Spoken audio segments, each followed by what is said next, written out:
Christian che corre, si accascia, perde i sensi, i soccorsi, il disperato tentativo di rianimarlo senza esito. È un dramma che devasta una famiglia e sconvolge comunità intere, quello che si è consumato nel pomeriggio di ieri nel campetto dell'oratorio di Passarella di San Donà di Piave, dove il cuore di Christian Bottan, 17 anni appena, si è fermato mentre giocava a pallone con gli amici.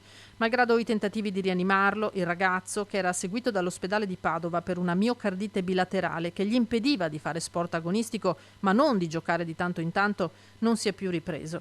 Abitava con mamma Paola e papà Roberto a Musile, piccolo comune che si ritrova a vivere l'ennesimo lutto. A parte l'incidente che abbiamo avuto 2 anni fa, qua, che ha colpito 4 ragazzi, 2 settimane fa è morto un ragazzo di 31 anni, tra l'altro con un bambino piccolo, e ieri questo ragazzo di 17 anni, mentre si stava divertendo in una circostanza anche piacevole e in modo così improvviso e tragico. Per i funerali ancora non c'è una data, la famiglia ha chiesto che venga eseguita l'autopsia.